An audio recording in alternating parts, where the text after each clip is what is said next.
They thought it was just a clumsy reconnaissance plane. Minutes later, entire squadrons were falling in flames. The Lockheed P-38 Lightning wasn't just another fighter, it was a revolution. Watch closely, because what happened next will change how you see the Pacific War forever. On December 27, 1942, the tropical sun of New Guinea rose over Port Moresby, casting long shadows across the airfield. Beneath torn camouflage netting stood a row of strange silhouettes, twin-tailed machines unlike anything the Pacific had yet seen. Their aluminum skins gleamed faintly in the dawn light as ground crews hurried with fuel hoses and belts of ammunition. To most observers, they looked ungainly, even awkward, like mechanical beasts split in two. Yet within hours, they would change the very nature of aerial combat. From the north, the rumble of engines grew louder. Japanese formations, Zeros, Oscars, and Vals, cut across the sky in tight discipline. Veterans of Pearl Harbor and the Dutch East Indies. For 13 months, they had ruled the Pacific, their Mitsubishi, a 6M0, feared as the unmatched predator of the air. American pilots had learned bitter lessons in P-39S and P-40S, where turning with a zero meant certain death. On this morning, Japanese commanders expected another routine mission: escort the bombers, scatter the defenders, return in triumph. But waiting above the jungle canopy was something new. The Lockheed P-38 Lightning, with twin engines snarling through turbo superchargers, could dive faster than any Zero dared follow. Its concentrated firepower, cannon and machine guns mounted in the nose, spoke with a single, devastating voice. The Americans had a different plan: strike from altitude, hit hard, and vanish into the sun before the enemy could react. As Captain Thomas Lynch led his squadron into the dive, Richard Bong, the young farm boy from Wisconsin, followed close behind. What happened next would leave Japanese pilots staring in disbelief at wreckage tumbling into the sea and jungle flames. The reign of the Zero was ending, but to understand why this moment became the turning point of Pacific skies, we must step back and uncover the story that brought the Lightning into battle. The skies of the Pacific in 1941 belonged to Japan. When the Mitsubishi A6M0 first appeared over China, then Pearl Harbor, it seemed less a machine than a supernatural force. With a turning radius that defied belief and a climb rate unmatched by any Allied fighter, the Zero carved its legend through a string of overwhelming victories. In the opening months of the Pacific War, American and British pilots, flying outdated P-40 Warhawks and Buffaloes, faced a nightmare they could scarcely counter. Dogfighting, the art of spiraling tightly until one fighter slid behind the other, favored the Japanese every time. Against the Zero, tradition meant slaughter. This dominance was no accident. Japan's air doctrine had been forged in the crucible of China and refined by naval strategists obsessed with the decisive battle, Kantai-Kessen. According to this vision, air power existed to shield the fleet and annihilate the enemy before he could reach Japanese shores. To achieve this, the Imperial Navy invested heavily in elite pilot training. Their aviators were not merely soldiers, but craftsmen of destruction, drilled relentlessly in aerobatics and precision gunnery. By late 1941, they represented perhaps the most formidable cadre of fighter pilots on Earth. Across the ocean, American doctrine was far less romantic. The U.S. Army Air Forces were shackled by outdated beliefs, viewing fighters largely as escorts for bombers rather than independent hunters. Pilots trained on sluggish aircraft like the Bell P-39 era Cobra, machines that struggled to reach the high altitudes where combat was increasingly fought. Losses in the Philippines and the Dutch East Indies proved catastrophic.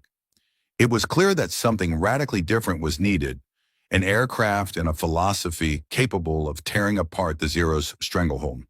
That answer had already begun to take shape in California, long before Pearl Harbor. Lockheed engineers, led by the brilliant Clarence Kelly Johnson, envisioned a revolutionary fighter that broke with every tradition.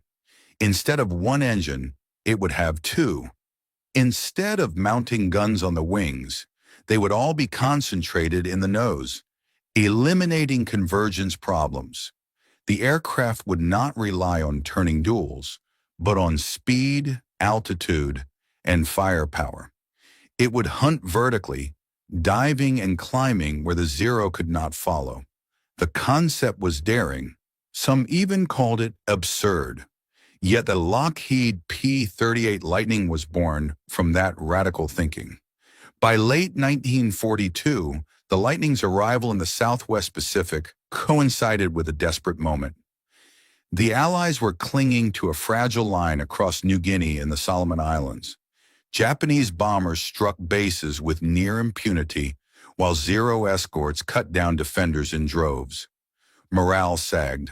American pilots needed not just a new weapon, but a new way of fighting.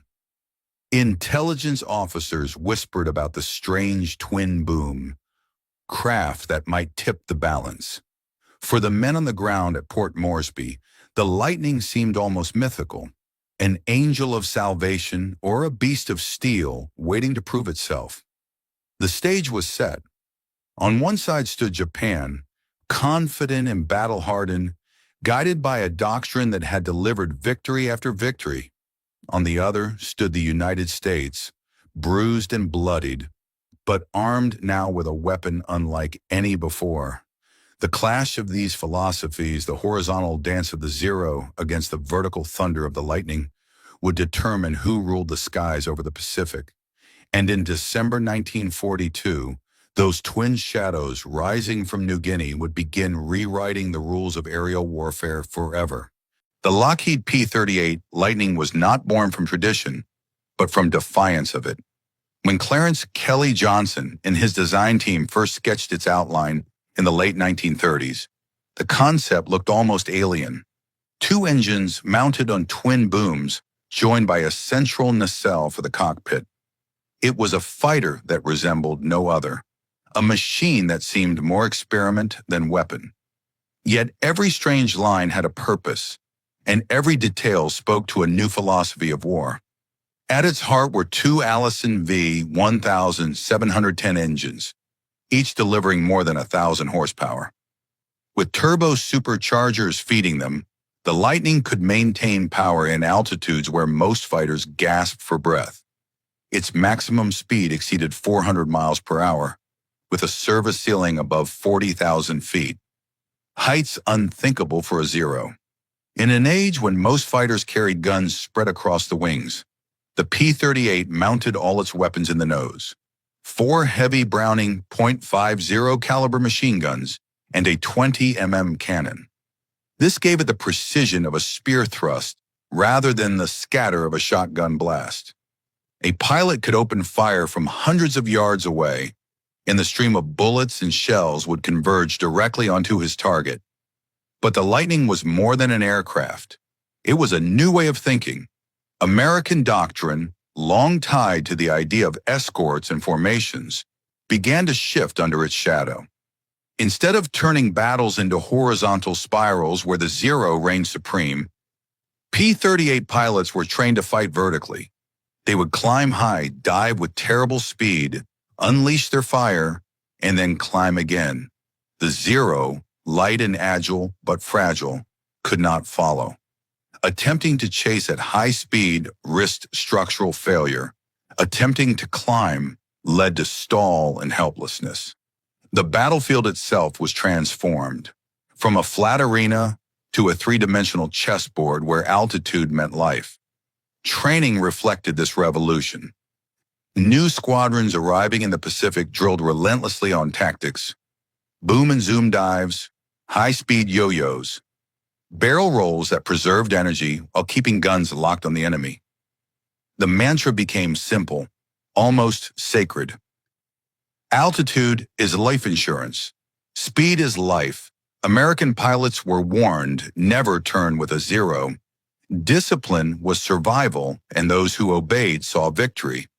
By the time Richard Bong joined the 39th Fighter Squadron in late 1942, these doctrines were taking root, he studied not only how the Lightning flew, but how the enemy thought. Japanese pilots were masters of close-range duels, trained to stalk an opponent's tail and finish with bursts from short-range 7.7 guns. Bong understood that if he denied them that turning fight, their skill was wasted. In the P-38, he and others could dictate every engagement, when to attack, when to escape, when to climb back into the sun. Each improvement to the Lightning only sharpened its edge. New models added stronger engines, refined turbo systems, and hydraulically boosted controls that made the big fighter surprisingly agile at high speed. By 1943, the P-38J and L variants could roll, dive, and climb with a fluidity that erased the last vestiges of Japanese advantage. It was as if technology itself had leapt forward a generation in the space of a single year. For the pilots, the Lightning became both weapon and shield.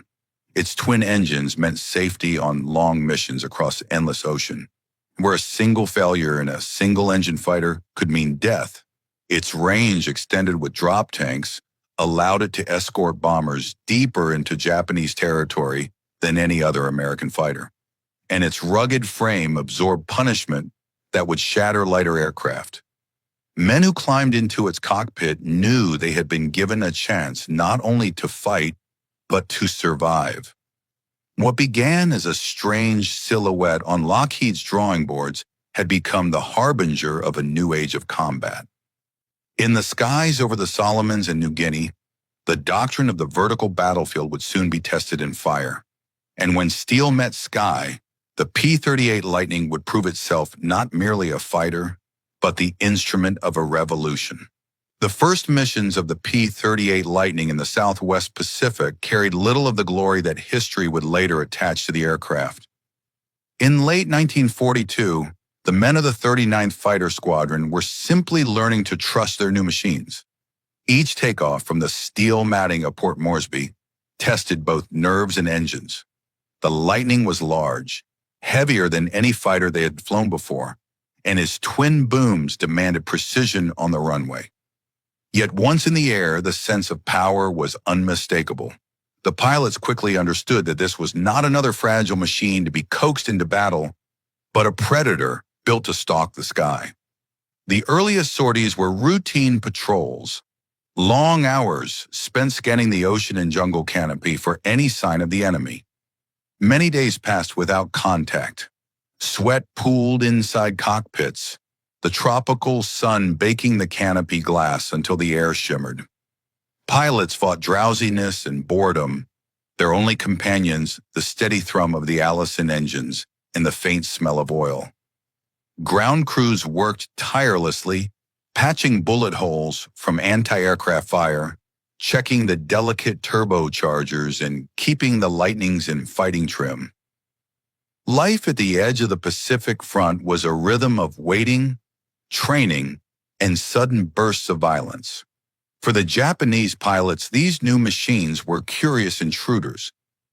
Rumors spread through squadrons that the Americans had deployed a reconnaissance plane or a heavy fighter, not a true adversary. Some dismissed it entirely. Yet on December 27th, that illusion shattered. Captain Thomas Lynch led his 12 Lightnings into a steep dive through the morning clouds, and in less than 10 minutes, the myth of Japanese aerial invincibility was pierced. Zeros that tried to follow shook violently, their wings at the edge of tearing apart. Those who attempted to climb after the Lightning found themselves stalling, helpless targets for the Americans who simply looped back down. From that moment, the journey of the Lightning was no longer about proving itself, but about dominating. Each mission revealed more of its character. Escorting bombers over New Guinea, the P-38ES climbed higher than Japanese interceptors could reach, their drop tanks giving them endurance to shadow the lumbering B-24S across hundreds of miles. When Japanese formations rose to meet them, the Lightnings struck like hawks from above, scattering the enemy before a single bomber was touched. For the men inside those cockpits, survival took discipline. They had been warned in training, never turn with a zero, and in combat, that warning became law. A pilot who gave in to instinct and tried to dogfight risked losing not only his aircraft but his life. Instead, they attacked with cold precision. Dive, fire, climb, reset. Lieutenant Richard Bong embodied this doctrine. His patience in holding fire until the exact moment, his skill in deflection shooting, and his instinct for positioning made him lethal. Within weeks, he had scored his first victories, and soon the name Bong carried weight across every briefing room in the Pacific. The journey into combat also carried a human cost. Losses still came. Engines failed. Navigation went astray. Japanese ambushes struck from hidden clouds. Pilots who failed to return left behind empty bunks and grieving comrades. The tropical climate ate away at machines and men alike. Malaria swept through squadrons, and jungle rot afflicted ground crews who labored barefoot in mud and rain. Yet each successful mission reinforced the bond between pilot and aircraft. The Lightning was more than steel and rivets. It became a shield against the relentless Japanese tide. By early 1943, the Lightning had established itself as more than an experiment. Its long legs carried it deep into contested territory. Its concentrated guns tore apart bombers, and its speed allowed disengagement at will. Japanese after-action reports, once filled with triumph, now spoke of frustration and disbelief. The skies of New Guinea and the Solomons, once painted with the graceful arcs of zero dogfights, were transforming into vertical battlegrounds where altitude and speed ruled supreme. The journey had only begun, but already the P-38 was rewriting the story of the Pacific Air War. The true measure of the Lightning came in the crucible of combat where entire campaigns hung in the balance. By early 1943, Allied fortunes in the Southwest Pacific were uncertain. Japanese air power still prowled the skies, their bombers pounding Allied positions, their Zero fighters waiting to pounce on any American machine bold enough to climb above 15,000 feet. For more than a year, the Imperial Navy's aviators had fought with impunity, guided by doctrines that had never failed them. But when the Lightning appeared in numbers, the balance began to tilt. The morning of January 7th, 1943, delivered proof. 9 P-38s lifted from Port Moresby to escort a formation of B-25 bombers. The Japanese sent 20 fighters to intercept. By all logic, the Americans should have been overwhelmed. Instead, the Lightnings climbed to 25,000 feet, beyond the reach of their adversaries, and then plunged downward like falling stars. Lieutenant Richard Bong dove from the sun, firing a perfect deflection shot that shattered an Oscar in a single burst. As the Japanese scrambled to climb toward him, Bong executed a chandelle that carried his fighter back to altitude. Within moments, he was positioned again for another strike. The engagement lasted minutes, but its impact rippled through both sides. The Americans had found a weapon that could dictate the terms of battle. The climax came not in isolated dogfights, but in battles that carried strategic consequence. In March 1943, during the Battle of the Bismarck Sea, the Lightning proved its value beyond question. Allied bombers targeted a Japanese convoy bound for Leh. 8 transports escorted by destroyers. As waves of B-25S and bow fighters bore down, Zero squadrons rose in desperate defense. But overhead, the P-38 rewrote swept down in vertical attacks. They tore into the escorts, scattering them before they could touch the bombers. In the chaos, Allied bombers unleashed low-level skip-bombing runs that turned the sea into an inferno. 8 transports and 4 destroyers were sunk. Japanese attempts to reinforce New Guinea were crippled. Without the Lightning, the bombers would have been shredded long before reaching their targets. Instead, the battle became a decisive Allied victory, bought in part by the P-38's dominance of the skies. If the Bismarck Sea was a victory of strategy, April 18, 1943, was a victory of precision and audacity. Code breakers had intercepted the travel itinerary of Admiral Isoroku Yamamoto, architect of Pearl Harbor and Japan's most brilliant strategist. He was to fly from Rabaul to Bougainville for an inspection. The plan to intercept him demanded perfection. A 435-mile overwater flight from Guadalcanal, radio silence, and dead reckoning navigation. Only the P-38 possessed the range and speed for such a mission. 16 Lightnings of the 339th Fighter Squadron took off at dawn under Major John Mitchell. They flew at wavetop height, engines humming just above the sea spray, unseen by Japanese radar. After more than 2 hours, they reached the precise intercept point. At 0934, Yamamoto's two Mitsubishi G-4M Betty bombers appeared, flanked by 6 escorts. Captain Thomas Lanphier and Lieutenant Rex Barber dove into attack.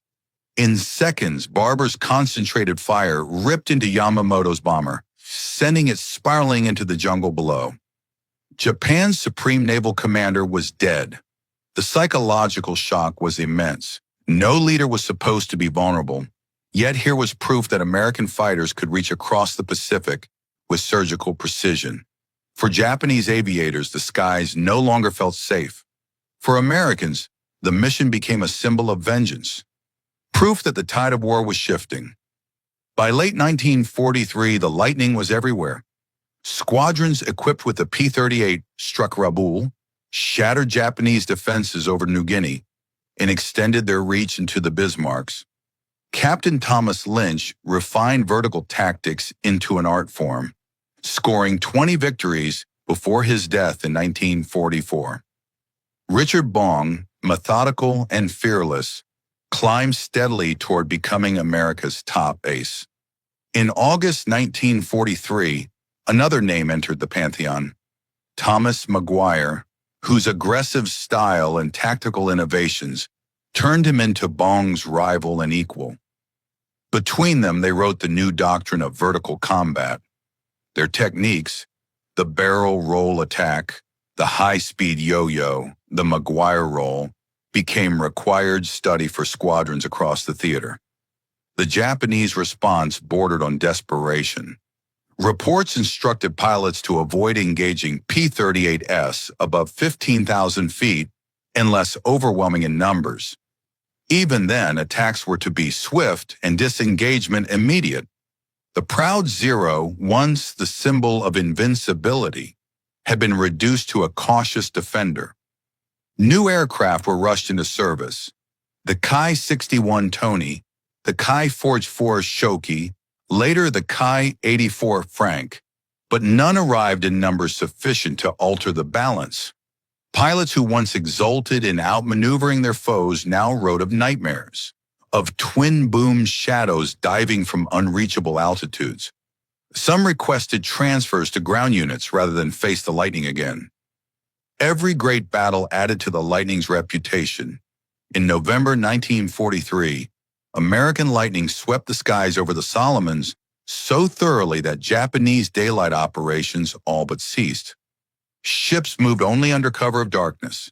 Supplies reached front lines by submarine or destroyer dashes in the night.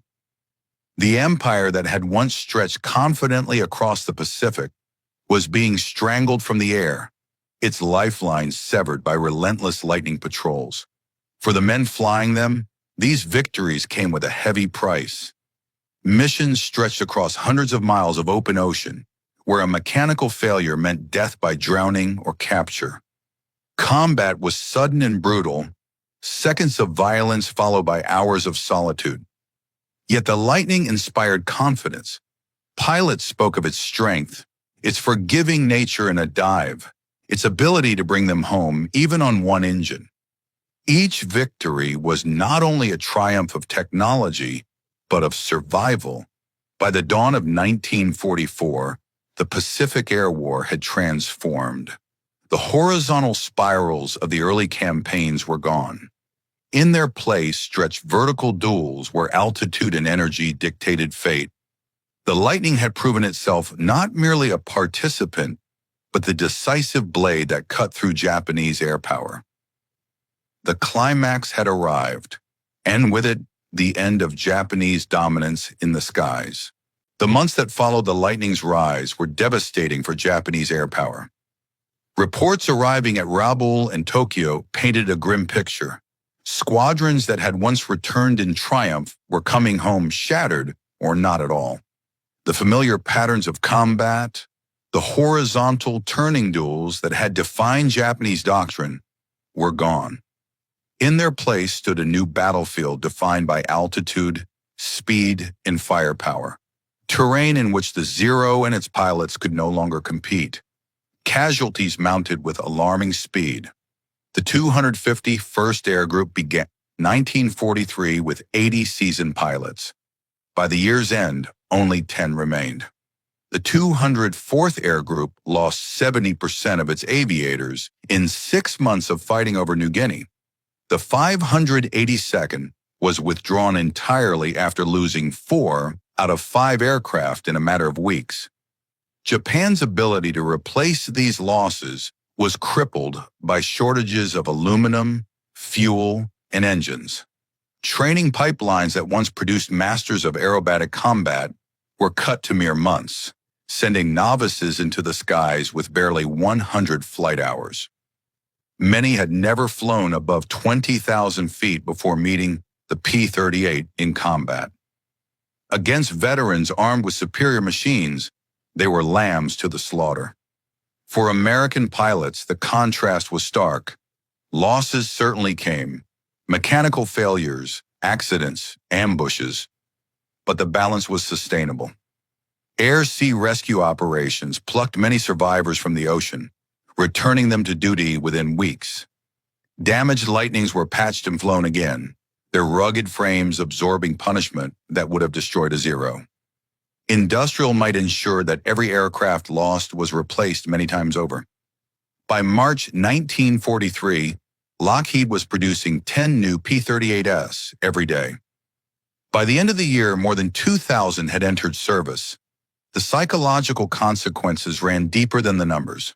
For the first time since Pearl Harbor, American pilots flew with confidence. They knew they possessed the advantage, and that knowledge emboldened them to fight aggressively. Altitude is life insurance became more than a phrase. It was a creed that turned fear into discipline. Missions that once seemed desperate gambles became opportunities. The Lightning gave its pilots not just survival, but mastery. On the Japanese side, despair began to seep into letters and diaries. Captured documents revealed pilots haunted by nightmares of twin-tailed demons diving from the sun. Some described feelings of helplessness, of firing bursts that fell short as the Lightning simply vanished upward. Others requested transfer to ground duty rather than continue fighting an enemy that refused to play by the old rules. For a warrior culture built on honor and aggression, the shift to defensive, fleeting attacks was a humiliation as profound as the losses themselves. The battlefield adjusted accordingly. By late 1943, Japanese daylight operations in the Solomons had virtually ceased. Convoys moved only at night. Supplies that once traveled openly across the seas now crept forward by submarine or destroyer. The once proud Naval Air Force, architects of Pearl Harbor and conquerors of the early Pacific, had been reduced to defensive shadows. Each defeat widened the gulf, each lightning victory pressed the knife deeper. For the Allies, the consequences were strategic as well as tactical. The Lightning's long range allowed bombers to strike targets once considered untouchable. Reconnaissance variants mapped enemy positions with impunity. Air superiority, once a dream, was becoming reality. The Japanese could no longer protect their bases, their fleets, or even their leaders. The death of Admiral Yamamoto symbolized this shift. No one was beyond the Lightning's reach. The aftermath was not only a collapse of Japanese air power, but the opening of a new chapter in the Pacific War. With the skies secured, Allied ground forces advanced, supply lines flowed, operations that would have been impossible under the shadow of the Zero became inevitable under the protection of the Lightning. The consequences were measured not just in aircraft destroyed, but in entire campaigns turned from doubt to victory. The Zero had entered the war as a legend. By the end of 1943, it was a relic, still dangerous, still deadly in the hands of an expert, but no longer the master of the sky. The Lightning had taken that crown. The cost to Japan was catastrophic. The reward to America was not only dominance of the air, but the momentum that would carry its forces across the Pacific toward ultimate victory. When the war in the Pacific finally drew to a close, the P-38 Lightning had already etched its place in history. More than a fighter, it had been a harbinger of a new age in aerial combat.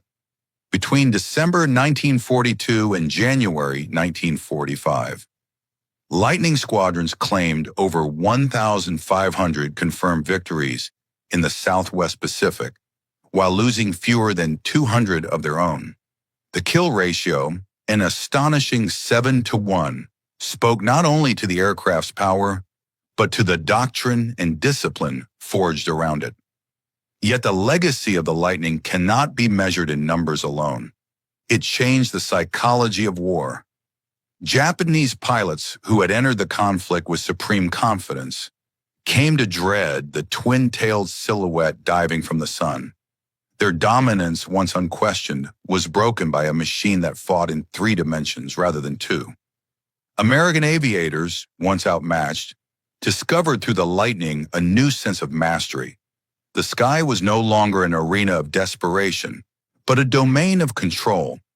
For individuals, the Lightning became inseparable from their names. Richard Bong, who achieved 40 aerial victories, remains America's highest-scoring ace. Thomas Maguire, with 38, codified tactics that became doctrine for generations. Countless others, though less celebrated, wrote their own chapters of valor in its cockpit.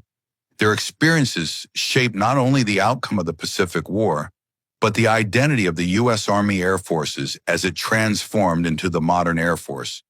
The aircraft's influence extended far beyond the battlefields. Post-war jet designs carried forward the lessons first proven in the Lightning.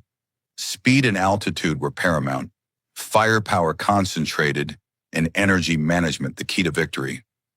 From the F-86 Sabre over Korea to the multi-role fighters of the jet age, echoes of the P-38's philosophy endured.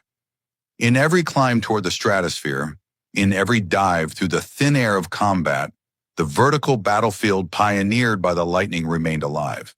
Even decades later, its image commands awe. Restored Lightnings fly at air shows, their twin booms gleaming in the sun, engines roaring like thunder across fields of spectators. Museums preserve their stories, and veterans who once trusted their lives to its steel frame recall the confidence it gave them. On Pacific Islands, wrecks still lie in jungles and lagoons, silent testaments to the ferocity of the battles once fought. For the people who find them, local villagers, historians, travelers, they are relics of a moment when the world's future hung in balance. The lasting meaning of the P-38 Lightning is not only that it won battles, but that it transformed war itself.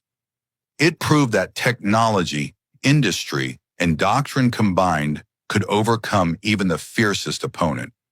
It showed that courage and innovation, married together, could break legends and build new ones. In the end, the Lightning's legacy is both triumph and warning, that air supremacy belongs not to tradition or pride, but to those who adapt fastest, reach highest, and strike hardest. The twin-boom fighter that once shocked Japanese pilots in the Solomons remains, to this day, a symbol of how swiftly the tides of war can turn